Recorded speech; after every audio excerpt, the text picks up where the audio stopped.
नमोस्तु हे गुरुवर, नमोस्तु हे मुनिवर, नमोस्तु। आज के शंका समाधान के कार्यक्रम का प्रारंभ करते हैं। श्रीमान प्रकाश चंद जी पाटनी, प्रदेश अध्यक्ष भारतीय जैन मिलन अजमेर राजस्थान, आपके श्री चरणों में नमन करते हुए शंका कर रहे हैं। गुरुवर, मजबूर व मजबूत में ज़्यादा अंतर नहीं है। मजबूर और मजबूत में ज़्यादा अंतर नहीं है। यदि हम स्वार्थी लोगों से दोस्ती करते हैं तो वह हमें मजबूर बना देते हैं, और सच्चे वह अच्छे लोगों से दोस्ती करें तो वह हमें मजबूत बना देते हैं। गुरुवर, वर्तमान में जो भी मिलता है वह अपने स्वार्थ को खोजता है तो हम मजबूर हो जाते हैं। अच्छे और सच्चे लोगों को किस प्रकार से ढूंढें कि वह हमें मजबूर नहीं मजबूत बनाए? कृपया मेरी शंका का समाधान करें। अच्छे लोगों से जुड़ते हैं तो हम मजबूत बनते हैं, और स्वार्थी लोगों से जुड़ते हैं तो हमें मजबूर बना देता है। सच्चे और अच्छे लोगों को हम किस तरीके से ढूंढें? प्रश्न के दो भाग हैं। सबसे पहली बात तो मैं चाहूँगा कि ये बात समझा जाए कि दरअसल मजबूर और मजबूत का अर्थ क्या है। मजबूर और मजबूत, जो परिस्थितियों के आगे हार कर लाचार हो जाए वो मजबूर है, और जो परिस्थितियों को एक चुनौती के रूप में स्वीकार कर उसे पार कर दे वो मजबूत है। तो कभी कुछ भी हो, लाचार मत बनना, मजबूर मत बनना, अपितु उसे मंजूर करके उसका सामना करना, है ना। मजबूरी में मनुष्य बहुत सारे समझौते करता है, पर मंजूरी से होने वाले समझौते कुछ और होते हैं। एक मन मार कर किया जाने वाला काम है, और एक मन बनाकर किया जाने वाला काम है। मन मार कर जो काम करते हैं वे हार जाते हैं, और जो मन बनाकर काम करते हैं वे शिखर को छू जाते हैं। मन को कभी मारो मत, मन को बनाओ, मन को जगाओ, ठान लो। ये तुम्हारी फौलादी सोच तुम्हें आगे बढ़ाएगी। मजबूर आदमी केवल फरियाद की बात करता है, और मजबूत व्यक्ति फौलादी होता है। हम फरियादी नहीं फौलादी बने। जो सामने हो उसका सामना करना सीखे। अब मैं आपके सवाल पर आता हूं। स्वार्थी लोग हमें मजबूर बनाते हैं, और सच्चे और अच्छे लोग हमें मजबूत बनाते हैं। कोई तुम्हें मजबूर बनाए या किसी के आगे तुम्हें मजबूर होना पड़े, तो इसमें सामने वाला जितना दोषी उससे कहीं तुम भी हो। जो मनुष्य लालच, डर, अंधविश्वास का शिकार होता है, उससे प्रभावित होता है, वो अपने संबंध इसी तरीके के लोगों से जोड़ता है। अपने स्वल्प हितों की पूर्ति के लिए जब व्यक्ति किसी से अपना हाथ जोड़ता है, हाथ बढ़ाता है, तो वो फिर कहीं न कहीं उसके स्वार्थ का शिकार होकर ऐसी स्थिति का सामना करने के लिए मजबूर हो जाता है, जिसे हम कह सकते हैं कि उसने उसे मजबूर बना दिया। तुमने चुनाव ही गलत क्यों किया? सही को चुनो, सही का चुनाव करो। अगर तुम मजबूत को चुनोगे तो मजबूत बने रहोगे, और मजबूर को चुनोगे तो खुद मजबूर बनोगे। जो स्वार्थी, अभिमानी, लालची, धूर्त और मक्कार किस्म के लोग होते हैं, वो साथ निभाने योग्य नहीं होते। उनसे हमें सुरक्षित दूरी बना करके चलना चाहिए। देखो उस व्यक्ति की सोच का स्तर क्या है। वो कभी भी तुम्हें नीचा दिखा सकता है, क्षति पहुंचा सकता है, नुकसान पहुंचा सकता है। तो ऐसे लोगों से न दोस्ती न दुश्मनी, सुरक्षित दूरी ये बना करके चलोगे तो जीवन सफलीभूत होगा। इसलिए भय, लोभ और अंधविश्वास से मुक्त होकर साहस, संकल्प और आत्मविश्वास से भर करके जीने का अभ्यास करो। तुम्हारे अंदर साहस होना चाहिए, तुम्हारा संकल्प मजबूत होना चाहिए और तुम्हारा आत्मविश्वास प्रगाढ़ होना चाहिए। कोई तुम्हें मजबूर कैसे बनाएगा? अंदर से ऐसी तैयारी होगी तभी जीवन में सफलीभूत होंगे। इंदौर मध्य प्रदेश से पत्रकार महेंद्र जी आपके श्री चरणों में नमन करते हुए शंका कर रहे हैं, गुरुवर किन परिस्थितियों में स्वाभिमान अभिमान में बदल जाता है और व्यक्ति का व्यक्तित्व स्वयं की पकड़ से दूर होकर अकड़ में बदल जाता है? स्वाभिमान अभिमान में कब बदल जाता है और व्यक्ति स्वयं की पकड़ से दूर होकर अकड़ में कब बदलता है? देखिए, जब हम फालतू चीज़ों को पकड़ लेते हैं तो अकड़ हो जाती है, और स्वाभिमान अभिमान में तब बदलता है जब हम अपने स्वयं को भूल करके दूसरों के साथ अपनी पहचान स्थापित कर लेते। दरअसल लोग जिसे स्वाभिमान कहते हैं, मेरी नज़र में उसमें भी कहीं ना कहीं अभिमान का पुट दिखाई पड़ता है। सामने वाला मेरा सम्मान नहीं करता, वो मुझे पूछता नहीं, ये मेरे स्वाभिमान पर चोट है। सच्चे अर्थों में देखा जाए तो तुम्हारे स्वाभिमान पर नहीं, तुम्हारे अभिमान पर चोट है। कोई मुझे सम्मान नहीं देता, ये एहसास, स्वयं को अपमान का अनुभव करना, ये एहसास, ये भी एक प्रकार का अभिमान है।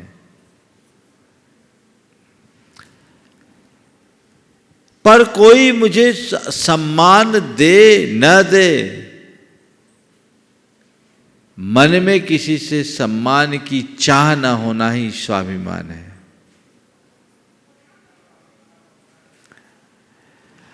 मेरा सम्मान हो ये चाह नहीं हो, बस मेरा कहीं अपमान न हो, ये सावधानी ही स्वाभिमान की पहचान है। अपनी गरिमा को बनाए रखना स्वाभिमान कहलाता है, और सामने वालों से सम्मान की चाह रखना अभिमान बन जाता है। इसलिए मैं चलूं सड़क पर तो लोग मुझे प्रणाम करे ना करे, ये उनके ऊपर की बात है। लोग मुझे प्रणाम करें, मैं अपनी छाती फुलाऊं, ये मेरा अभिमान है। और लोग मुझे प्रणाम न करें और मैं बौखला जाऊं, ये भी मेरा अभिमान है। पर मैं चल रहा हूं, इस तरीके से चलूं कि कोई मुझ पर उंगली न उठा पाए, ये जागरूकता मेरा स्वाभिमान है। तो स्वाभिमान को उसी तरीके से समझना चाहिए।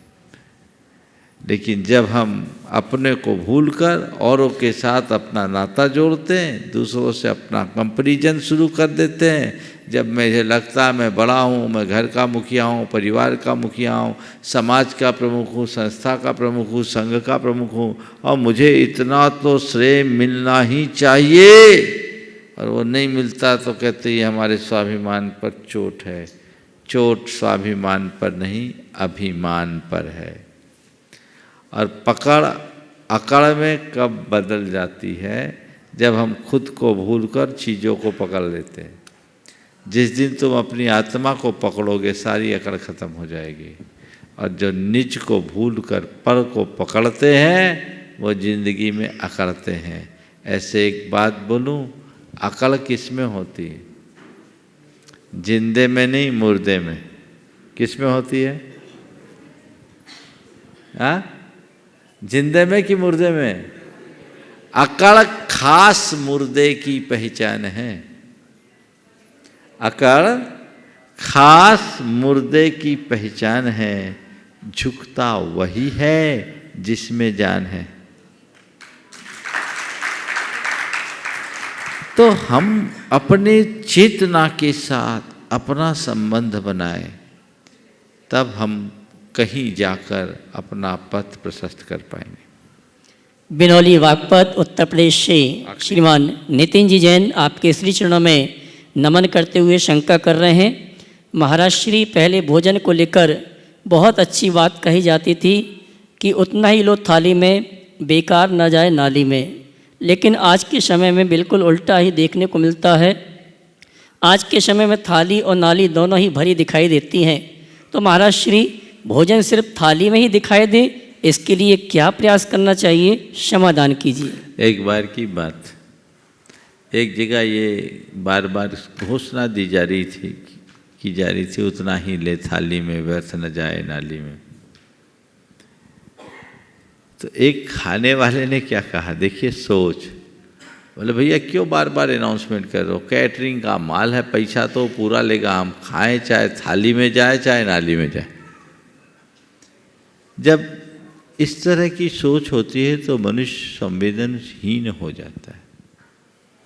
हमें ये नहीं सोचना चाहिए कि हमने पैसा दिया, तुमने पैसा भले दिया, पर तुम्हें देश की संपत्ति के, संसाधन के दुरुपयोग का कोई अधिकार नहीं है।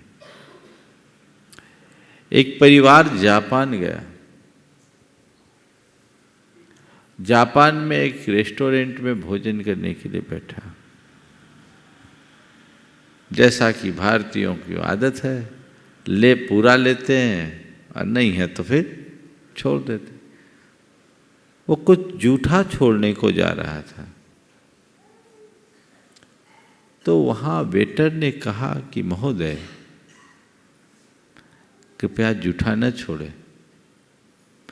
तो छूटते ही कहा, तुम्हें क्या मतलब, हमने तो पूरा पे किया है, हम पे करेंगे। बोले ठीक है, आप पे करेंगे ये अच्छी बात है, लेकिन मैं आपसे केवल इतना ही कहना चाहता हूँ कि हम जापानी हैं और हम अपने देश के संसाधन को व्यर्थ नहीं जाने देना चाहते हैं। बस ये समझ अगर विकसित हो जाए तो उपदेश देने की जरूरत ही नहीं पड़ेगी। सभी को इस तरह की सोच बना करके चलना चाहिए, जिससे ऐसी दुविधाएं शीघ्र समाप्त हो और लोग उस मार्ग को प्राप्त करते हुए जीवन को आगे बढ़ा सके। ये कोशिश, ऐसा प्रयास सतत होना चाहिए। इसलिए थाली और नाली की जगह पहले पेट को खाली रखने के संकल्प के साथ जाओ। ठूस ठूस कर नहीं खाना, थोड़ा खाली। प्रायः पंगतों में लोग जाते हैं तो ओवर ईटिंग हो जाती है, तो पहले खाओ बाद में दवा और खाओ, है ना। तो वो नहीं होना चाहिए। कई किस्से आते हैं कि दवा खा ले, पेट में खूब खा लिया, अब पेट फूला, बोला एक टेबलेट खा लो, एक गिलास पानी पी लो, बोला उतनी जगह होती तो 2 रसगुल्ले और नहीं खा लेते। ये जो सोच है ये बदलो। भोजन के संदर्भ में आधा भोजन कीजिए, दूना पानी पियो, तिगुना श्रम चौगुनी हंसी, वर्ष 125 जी। ये गुरुदेव का बड़ा प्रसिद्ध कहावत है, ये बुंदेलखंड की, और गुरुदेव अक्सर बोलते हैं। आधा भोजन कीजिए और दुगना पानी पियो, तिगुना श्रम करो और चौगुनी हंसी करो। अब ठूस ठूस के तो पेट को खाली रखने के संकल्प के साथ तुम थाली में सामान लो, तो कभी नाली में जाने की नौबत नहीं आएगी। और मैं तो बात कहता हूँ, जूठा छोड़ना तीव्र अंतराय का बंद करना है। जो ऐसे जूठा छोड़ते हैं, मानकर चलना कल ऐसा अंतराय न बन जाए कि कल उसे जूठा खाने को मजबूर होना पड़े। देश में ऐसे लोग भी जो जूठे पत्तल चाटते हैं। तुम्हारा पुण्य है तो इसको वेस्ट क्यों करो, विवेक के साथ जियो जिससे पथ प्रशस्त हो। श्री रोहित जी, निधि जी, ललित। भावना योग प्रवर्तक मुनिवर के श्री चरणों में हम दोनों की तरफ से बारंबार नमोस्तु गुरुदेव। हे गुरुदेव, मेरी संख्या यह है कि प्रायः 2 तरह के लोग देखने में आते हैं। एक वो जो दान मतलब उपवास व्रत आदि करते हैं, पर उनके परिणामों में प्रायः निर्मलता देखने को नहीं आती, कुटिलता देखने को आती है, और वो अपने वचनों से मतलब कटु बोल जाते हैं। और दूसरी तरफ वो लोग होते हैं जिनकी शक्ति नहीं होती, तो वो उपवास व्रत आदि नहीं कर पाते, पर वो अपने भाव निर्मल रखते हैं। तो इनमें कौन श्रेष्ठ है और हमें कैसा बनना चाहिए गुरुदेव, कृपया। 2 तरह के लोग हैं, एक धर्म करने वाले और एक धर्म को जीने वाले। धर्म को करने वालों की धर्म एक क्रिया रहती है, और धर्म को जीने वालों का धर्म उनका प्राण बन जाता है। तुम्हारा कल्याण केवल धर्म की क्रिया से नहीं हो, कल्याण तब होगा जब धर्म तुम्हारा प्राण होगा। हमारा धर्म हमारी क्रियाओं में ही सीमित नहीं होना चाहिए, वो हमारे प्रत्येक विचार और व्यवहार में प्रतिबिंबित होना चाहिए। तो हम हमेशा कहते हैं हम धार्मिक न बने, धार्मिक बनने के साथ साथ धर्मात्मा बने। धार्मिक वह है जो धर्म की क्रिया करे, धर्मात्मा वह होता है जो धर्म को अपनी आत्मा में बसा ले। धार्मिक व्यक्ति का धर्म उसके पूजा स्थलों तक सीमित रहता है, उसकी क्रियाओं तक सीमित रहता है, जबकि धर्मात्मा का धर्म उसके प्रत्येक विचार और व्यवहार में प्रतिबिंबित होता है। तो वो हमें अपने जीवन में घटित हो ऐसा प्रयास करना चाहिए, पुरुषार्थ करना चाहिए। जो लोग धार्मिक क्रिया करते हुए भी अपने अंदर कुटिलता रख रहे हैं, वे घोर आत्मवंचना और आत्ममुग्धता में जी रहे हैं। लेकिन जिनके परिणामों में सरलता है, उन्हें चाहिए एक सीढ़ी और चढ़े। अगर धार्मिक क्रियाएं करने लगे तो सोने में सुगंध होगी और वो उनकी सरलता में और अधिक वृद्धि करेगी। नमोस्तु गुरुदेव, नमोस्तु। श्रीमती रेशु जैन, लखनऊ। तपस्वी गुरु भगवान, आपके श्री चरणों में बारंबार नमोस्तु नमोस्तु नमोस्तु। गुरुजी, ऐसा कहीं पढ़ा है कि देव शास्त्र गुरु के प्रति उत्पन्न हुए प्रशस्त राग के फलस्वरूप हमें सम्य शिखर सिद्ध क्षेत्र जैसे महान तीर्थ क्षेत्र की निर्विघ्न वंदना का लाभ प्राप्त होता है और अनेकानेक समीचीन लाभ प्राप्त होते हैं। तो ये प्रशस्त राग की प्रगाढ़ता बनाए रखने के लिए देवशास्त्र गुरु के प्रति हमें कैसी मतलब क्या प्रयत्न करते रहना चाहिए? देवशास्त्र गुरु के प्रति प्रशस्त राग बनाना अच्छी बात है, और ये हमारे सम्यक दर्शन में भी कारण। तो क्या करें? उनका संसर्ग बनाए और गुणानुराग बनाए। जब हम देव शास्त्र और गुरु के प्रति गुणानुरागी होते हैं तो वह गुणानुराग हमारा पथ अपने आप प्रशस्त करता है। हम व्यक्ति से जुड़ने की जगह यदि उनकी वृत्तियों से जुड़ें तो वो हमारे जीवन को और ऊंचा उठाएगा। नमोस्तु। श्रीमान दीपांशु जी सागर। गुरुदेव, जब केवली समुद्घात होता है तो ऐसे बोलते हैं कि आत्मा के प्रदेश फैल जाते हैं और कर्मों को क्षय करके 4 समय में वापस मूल शरीर में आ जाते हैं। तो उसको समझने का एक दृष्टिकोण ऐसा है कि आत्मा के प्रदेशों ने अपना क्षेत्रफल बढ़ा लिया, तो जो अनंत अनंत या बहुत से काल में होने वाला था कर्मों का क्षय, वो 4 समय में करके और मूल शरीर में आ गए। तो गुरुजी, इसको मूल शरीर के दृष्टिकोण से देखें तो जैसे आदिनाथ भगवान की काया 500 धनुष की थी, महावीर भगवान की काया 7 हाथ की थी, तो उनके आत्मा के प्रदेश भी उसी दृष्टिकोण से उसी माप के थे, तो उनका क्षय भी उसी क्रम में कम ज़्यादा होता था, या फिर पंचम काल में कोई 6 फीट का है और कोई 5 फीट का है? ऐसा है, शरीर भले छोटा है लेकिन जब समुद्घात होता है तो उनके वर्तमान शरीर से तिगुने प्रमाण ऊपर नीचे दाएं बाएं और सर्वत्र वैसा फैलता है। तो प्रदेशों के फैलाव में कोई अंतर नहीं होता, इसलिए बराबरी से होता है। दीमापुर गुवाहाटी भीलवाड़ा आज शाम के समस्त यात्री भाई संजय जी के साथ हम सब परिवार को लेकर आज भाग्य हमारा अच्छा है आपके दर्शन करने के, यहाँ से आपको शांति धारा करने का हमका बहुत मोक्ष सौभाग्य मिला, बहुत मस्त। अच्छा, आज हम पूछ रहे हैं कि भीलवाड़ा में जैसे कलश करते हैं, तब जब भी कलश करने का आता है वो अच्छा से करते करते भी वो जंतर जी नीचे गिर जाता है, उसका कोई दोष है क्या बात है? बहुत बारी जैसे यत्न से करते हुए।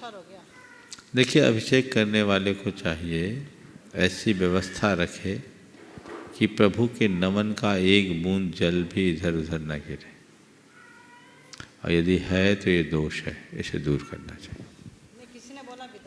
श्रीमती प्रभा देवी जी, गया। महाराज जी, मेरा प्रश्न ये है कि मैं किसी काम को जब करती हूँ तो मुझे ये मतलब लगता है कि ये काम होगा कि नहीं होगा, इससे मेरा मनोबल टूटने लगता है। तो महाराज जी, मेरा समाधान कीजिए कि मेरा मन स्थिर रहे और मैं स्थिर रह करके अपने काम को कर सकूं। एक मंत्र बताऊं? नमोकार मंत्र जपो या गुरु को याद करो और जो करना है सो कर लो, सब काम सफल हो। नमस्ते। नमस्ते। ठीक है। और अब आपसे एक बात बोलता हूँ, सुनो ध्यान से। आपने अपने जीवन में बहुत सारे काम किए होंगे, 65-70 तो पार कर गई होंगी, शायद ज़्यादा ही हो। बहुत सारे काम किए कि नहीं किए? उम्र मेरी 65 साल। मैं बोल रहा हूँ, बहुत सारे काम किए कि नहीं किए? अपने जीवन में बहुत कुछ किया कि नहीं किया? बोलो तो, कुछ किया कि नहीं किया? जी, मैं सरकारी नौकरी की हूँ। सुनो तो, सरकारी नौकरी की, परिवार जमाया, पाला पोसा, बड़ा किया, घर गृहस्थी बसाई। अब मुझे पेंशन अब एक काम करो, घर जाके एक लिस्ट बनाओ कि मेरे जीवन में कितने कार्यों में मैं सफल हुई और कितने में विफल। पाओगी 80% में सफल होंगी, 20% में विफल, है ना? हाँ। तो 20% को क्यों पकड़े, 80% को क्यों नहीं पकड़ी? इसका मतलब 80% निर्णय लेने की क्षमता तो मेरे अंदर है ना पहले से। ये 20% भी हम सफल हो सकते हैं यदि हमारे मन का विश्वास न डगमगाए।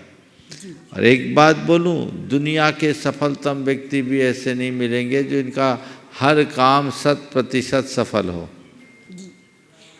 100% सफल वाले नहीं होते, समझिए बात को जो बोलना चाह रहा हूँ, और आपके माध्यम से मैं सबको संदेश देना चाहता हूँ। मन का ये सल हटाओ, काम होगा या नहीं होगा।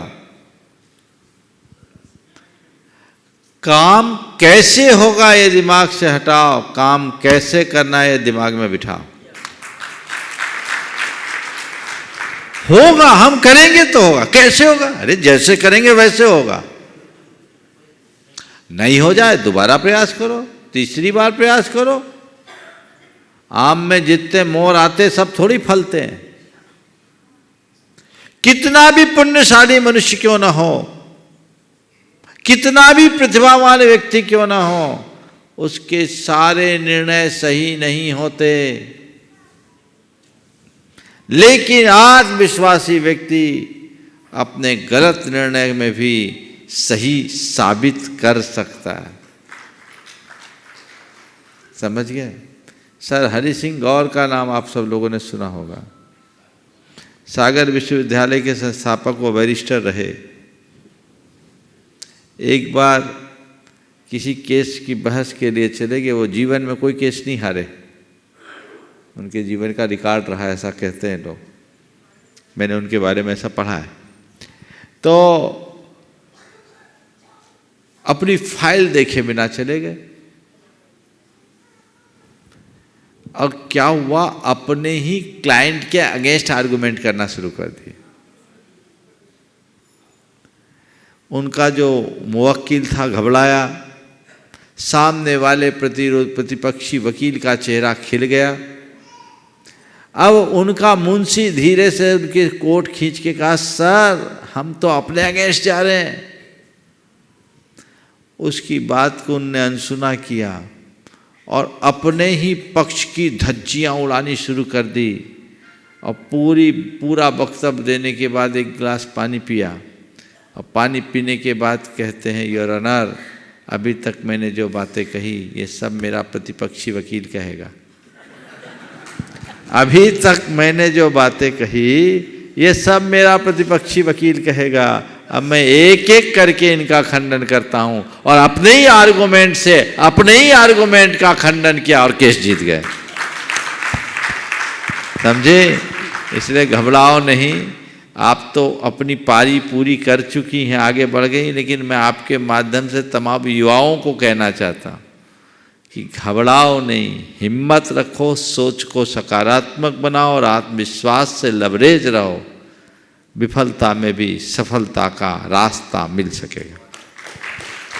ये शंका समाधान में अगली शंका का समाधान हम प्राप्त करें। उसके पूर्व न्यायपालिका क्षेत्र में जिन्होंने अपने व्यक्तित्व के माध्यम से जैन समाज को गौरवान्वित किया और जो NCLAT के सदस्य हैं हमारे बीच उपस्थित हैं, सपत्नीक श्रीमान जस्टिस नरेश जी सलेचा दिल्ली, मैं सम्मान सहित आमंत्रित करूंगा। वे आए परम पूज्य मुनिवर के श्री चरण नमन करते हुए गुरु वंदना का सौभाग्य प्राप्त करेंगे और उनके सम्मान के लिए मैं आमंत्रित करूंगा गुणायतन परिवार की ओर से गुणायतन के संरक्षक श्रीमान अशोक जी अलवर शपथनिक आए और हमारे सम्माननीय जस्टिस नरेश जी सलेचा दिल्ली शपथनिक NCLAT के सदस्य हैं, जो जिन्होंने न्यायपालिका क्षेत्र में अपने व्यक्तित्व के माध्यम से जैन समाज को गौरवान्वित किया। जोरदार ताली बजाकर इनका सम्मान करें। और साथ में आमंत्रित करूंगा सम्मान के लिए श्रीमान कपूर जी और सिद्धार्थ जी, जस्टिस नरेश जी सलेचा दिल्ली शपथनिक, जिनका सम्मान गुणायतन परिवार संपन्न कर रहा है। NCLAT के सदस्य हैं जिन्होंने न्यायपालिका क्षेत्र में अपने व्यक्तित्व के माध्यम से जैन समाज को गौरवान्वित किया। मैं चाहूंगा जोरदार ताली देकर का सम्मान करें।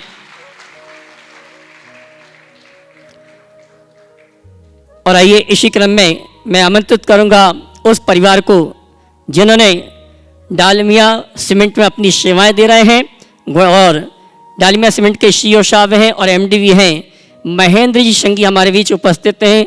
सब परिवार में आमंत्रित करूंगा, वे आएँ और परम पूज्य मुनिवर के श्री चरण नमन करते हुए गुरु वंदना का सौभाग्य प्राप्त करें। और उनके सम्मान के लिए मैं आवाज दूंगा हमारे गुणायतन के सहयोगी भाई अभिनव जी और गुणायतन ट्रस्टी श्रीमती कीर्ति जी दिल्ली मेट्रो, ये आएंगे। हमारे महेंद्र जी संगी परिवार का जो कि डालमिया सीमेंट के CEO साहब और MD हैं, जिन्होंने अपने व्यक्तित्व के माध्यम से जैन समाज को गौरवान्वित किया है। मैं चाहूंगा उनके सम्मान के लिए जोरदार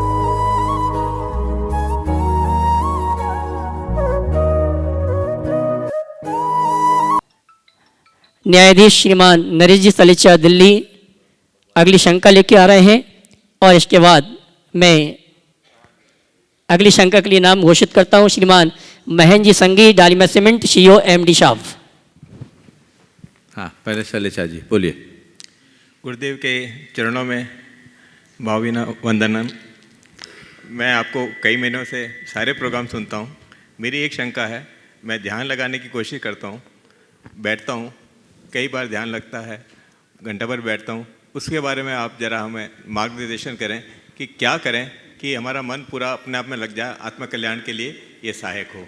धन्यवाद। पहले तो मैं चाहूँगा एक बार नरेश जी पूरी दंपति दोनों खड़े हो जाएं साथ में, इनका जोरदार कलतर ध्वनि से आप अभिनंदन करें। ये हमारे समाज की एक विभूति है। NCLAT के मेंबर होना अपने आप में बहुत बड़ी अहमियत रखता है। ये रेलवे से संबद्ध रहे और आज मुझे इन्होंने याद दिलाया कि 2016 के अजमेर चातुर्मास में जब DRM थे, चूँकि IRAS ही हैं मूलतः, और तब ये मेरे पास आए थे, आज इधर आए। बहुत अच्छी बात है। सबसे बड़ी बात कि एक अच्छे श्रावक हैं और आज समाज को अधिकारी के साथ साथ अच्छे श्रावकों की ज़रूरत है। और जब अच्छे श्रावक अधिकारी बनते हैं तो धर्म की प्रभावना अपने आप बढ़ती है। मैं दोनों को आशीर्वाद देना चाहूँगा कि अपने श्रावक धर्म को अपने साथ जोड़े रहे, ताकि जिस क्षेत्र में रहें हम धर्म प्रभावना में अपना योगदान देते रहें। आपका सवाल है ध्यान हम कैसे लगाएं जिससे हम अपने मन को ठीक रख सकें। मैं आप सबसे ये कहना चाहता हूँ, ध्यान की अलग अलग भूमिकाएं होती हैं। अभ्यास से ध्यान की सिद्धि होती है। निरंतर अभ्यास करें, नियमित अभ्यास करें, उससे ध्यान में शुद्धि मिलेगी। लेकिन यदि उस भूमिका तक हम नहीं पहुंच पाते तो हम भावना भाएं। एक है भावना, फिर है ध्यान। प्रथम चरण में जो हम पाना चाहते हैं, जैसा हम होना चाहते हैं, उसकी निरंतर भावना भाने की कोशिश करें। ये भावना ही आगे चलकर हमें उस तत्व तक पहुंचाएगी। जैन साधना की सबसे बड़ी विशेषता है वह योग की शुद्धि की जगह उपयोग की शुद्धि को बल देता है। हमारा चित्त, हमारी चेतना तभी शुद्ध होगी जब हम अपने संस्कारों को परिवर्तित करेंगे, और संस्कारों का परिवर्तन हमारी भावनाओं के बल पर होगा। तो मैं आपसे अभी ये कहूँगा, अभी ध्यान की गहराई में मत जाइए, अभी तो केवल भावना में डूबने का आनंद लीजिए। भावना योग इसमें एक बहुत अच्छा माध्यम बन सकता है।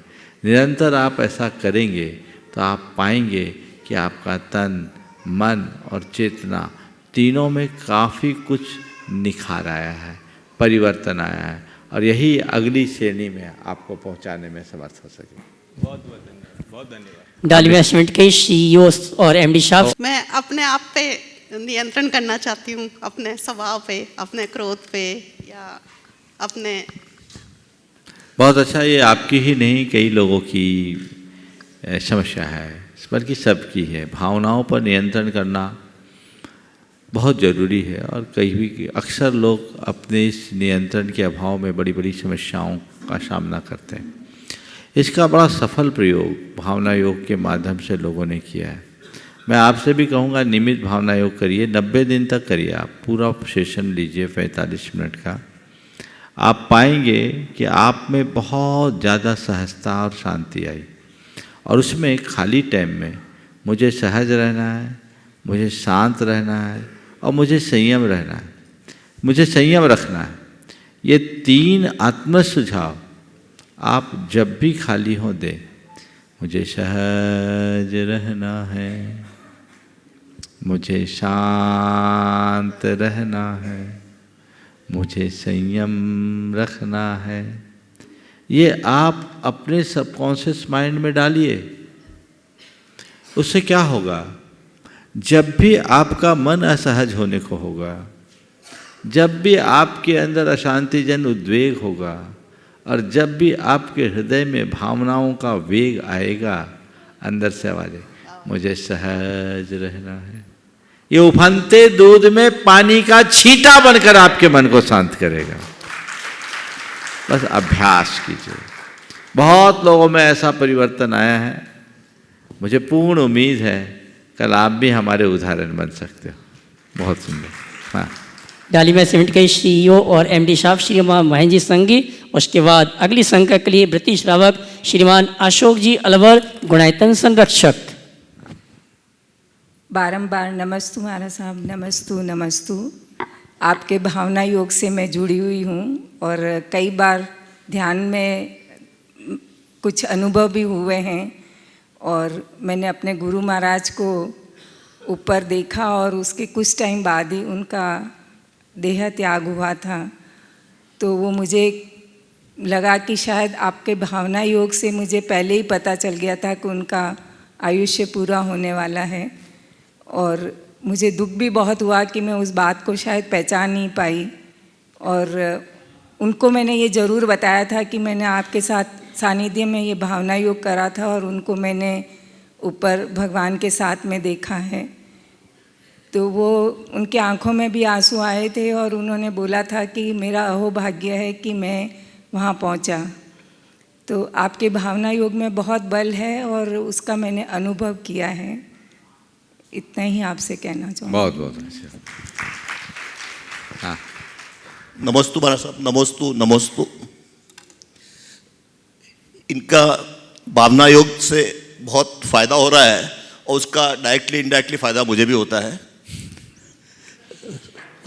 गुरु महाराज, मैं जस्ट ये रिक्वेस्ट करना चाह रहा था और पूछना भी चाह रहा था कि धर्म और खुशी को पर्यावरण से कैसे जोड़ा जाए, और उसमें आप क्या संदेश दे सकते हैं? क्योंकि आज के और कल के लिए बहुत ज़रूरी है कि हम पर्यावरण की हर तरह से संरक्षा करें, और अपने ग्रैंड चिल्ड्रन, ग्रेट चिल्ड्रन के लिए अच्छी हम एक ग्लोब को बना सकें। हम लोग भी अपनी तरफ से पूरी कोशिश कर रहे हैं, और इसलिए मैं चाहूँगा कि आप भी किस तरह से हमें कुछ ऐसा संदेश दे सकें। बहुत अच्छी बात है। पहले तो मैं ये भी चाहूँगा कि एक बार मानिक महेंद्र जी का भी जोरदार करतल ध्वनि से स्वागत करें। ये डालमिया ग्रुप में CEO हैं और MD भी हैं, तो निश्चित ही ये अपनी एक बड़ी विशिष्ट पहचान लिए हुए हैं और समाज को ऐसे लोगों से बड़ी संभावना है समाज के लिए। मैं आशीर्वाद देता हूँ कि आप अपने क्षेत्र में ऐसे ही आगे बढ़ते रहें और धर्म की प्रभावना के साथ समाज की सेवा करते रहें। आपने जो सवाल किया खुशी और धर्म का पर्यावरण के साथ क्या संबंध है, सबसे पहले तो ये मैं कहूँ, खुश रहना और खुश रखना, खुशी को बनाए रखना हमारा धर्म है। ये बात हम समझे। मेरा धर्म मेरी क्रिया नहीं, मेरा धर्म हर स्थिति में अपने आप को खुश रखते हुए औरों को खुश रखना। तो वो मैं जब धर्म को उस रूप में देखता हूँ तो मुझे केवल मेरी खुशी नहीं दिखती, मेरे साथ औरों की भी खुशी दिखती है। और हम निज और पर की खुशी तभी रख पाएंगे जब हम अपने प्राणों की तरह औरों के प्राणों का ख्याल रख पाएंगे। हमारी अहिंसा का मूल अर्थ ही यही है, जहाँ कहा जाता है आया तुला पयाशु, हर प्राणी को अपने समान देखो, अपनी संवेदना को जगत व्यापी बनाओ, केवल अपने ही दुखों का रोना न रहो, किसी को दुख ना हो ये भावना भाव। तो जब हम अपनी खुशी देखते हैं तो औरों की खुशी भी रखना है। जियो और जीने दो के उद्घोष का मूल अर्थ यही है, खुद खुश रहो, औरों को खुश रखो, खुद जियो, औरों को जीने दो। और पर्यावरण की सुरक्षा तो नितांत आवश्यक है। दरअसल पर्यावरण की समस्या है क्यों? मनुष्य की संवेदनहीन वृत्ति के कारण ही तो पर्यावरण में समस्या है। अंधाधुंध औद्योगिक विकास, मनुष्य की बिगड़ी हुई जीवन शैली ने पर्यावरण के लिए संकट खड़ा किया। यदि व्यक्ति ऐसे समय में अहिंसा, संयम और तपरूप धर्म को अपनाए तो ये समस्याएं बहुत अच्छे से सुलझ सकती है। इसलिए पूरी समाज में पर्यावरण के प्रति, पूरी मानव जाति में पर्यावरण के प्रति जागरूकता होनी चाहिए। और इस पूरी पृथ्वी के एक एक घटक की सुरक्षा के प्रति उनका ध्यान होना चाहिए। बल्कि मैं कहता हूँ अपने प्राणों की तरह प्रकृति को भी मान देने वाला व्यक्ति ही पर्यावरण की रक्षा कर सकता है, और वही सच्चे अर्थों में सच्चा धर्मात्मा हो सकता है। तो हमारी कोशिश हो कि हम पर्यावरण की सुरक्षा के लिए यथासंभव तत्परता दिखाएं। जितना हो हम तत्पर रहें, उसमें किसी प्रकार की कोई कमी न होने दें। और जैन धर्म तो हमेशा पर्यावरण की सुरक्षा की बात करता है। हमारे यहाँ व्रतों में एक व्रत आता, अनर्थ दंड त्याग व्रत। बिना प्रयोजन कोई काम मत करो। कुछ चीज़ें ऐसी हैं जिसको अपनाना मनुष्य के लिए जरूरी है, लेकिन उतना ही जितना जरूरी है। एक पत्ता भी व्यर्थ में तोड़ने के लिए अनर्थ दंड कहा। दंड यानी पाप, और अनर्थ यानी दोहरा पाप। तुमने अनर्थ कर दिया। एक पत्ता भी व्यर्थ में मत तोड़ो, जो प्रयोजन है उतना करो। तो अब ये पर्यावरण को ठीक बनाए रखने के लिए 4 बातें आप सबसे करूंगा। सबसे पहली बात कि पर्यावरण के विध्वंस को रोकने के लिए जागरूकता बढ़ाएं। जहाँ जहाँ विध्वंस हो रहा है, पर्यावरण को मनुष्य ने ही विध्वंस किया और किसी प्राणी ने नहीं। तो पर्यावरण के प्रति जागरूकता लाए, लोगों में ऐसी संवेदना जगाएं ताकि वे पर्यावरण के साथ छेड़छाड़ और विध्वंस को रोक सके। दूसरी बात, आगे आने वाले समय में पर्यावरण बना रहे, उसके लिए अभी से हम अधिक से अधिक पेड़ लगाएं, जागरूकता फैलाएं, पेड़ लगाएं। तीसरी बात, प्राकृतिक संसाधनों की सुरक्षा करें। नदी नाले जितने भी हैं, आज जो अतिक्रमण हो रहा है, ये हमारी पर्यावरण की एक बड़ी समस्या खड़ा कर रहा है। इसे हम बचाएं। और चौथी बात, लोगों की जीवन शैली में बदलाव लाने का माहौल बनाए। लग्जरियस ना बने हम प्रकृति के साथ तालमेल बना के जीने का अभ्यास करें। अभी लोगों का जो जीवन का क्रम है वो घोर अप्राकृतिक होता जा रहा है और उस जीवन शैली के कारण समस्याएं हैं।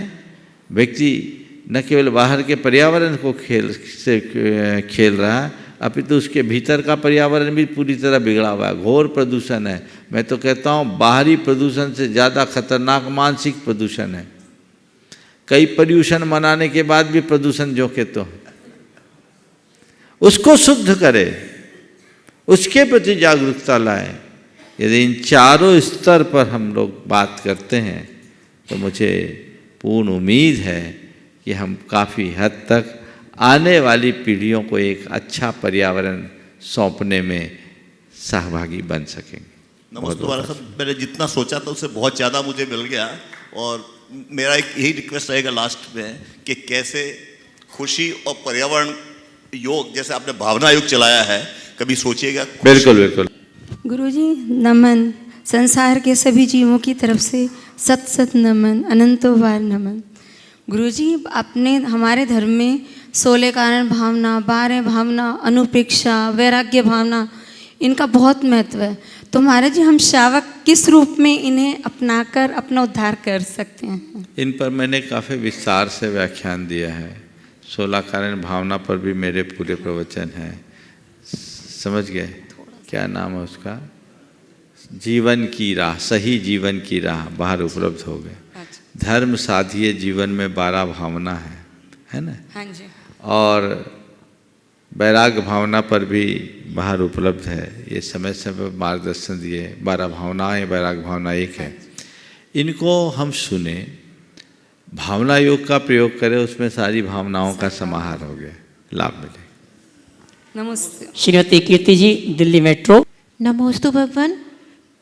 गुरुदेव, अभी कुछ दिन पहले शंका समाधान में एक प्रश्न आया था नमोकार मंत्र से संबंधित, कि हम नमोकार मंत्र का जाप कभी भी, कहीं भी या किसी भी अवस्था में कर सकते हैं।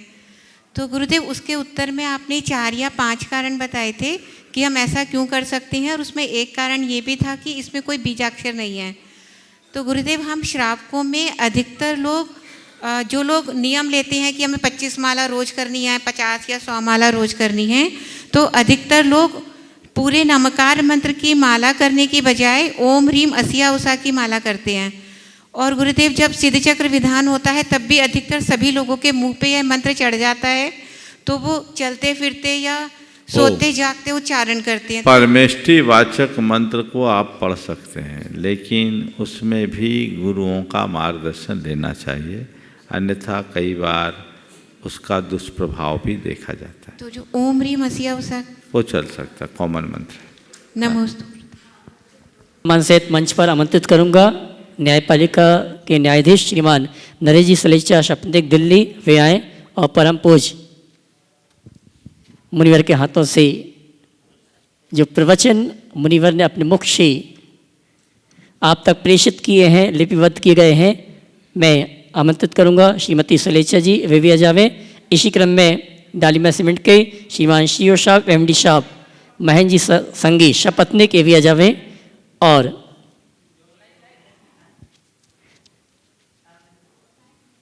आइए श्रीमान महेंद्र जी शपथनिक,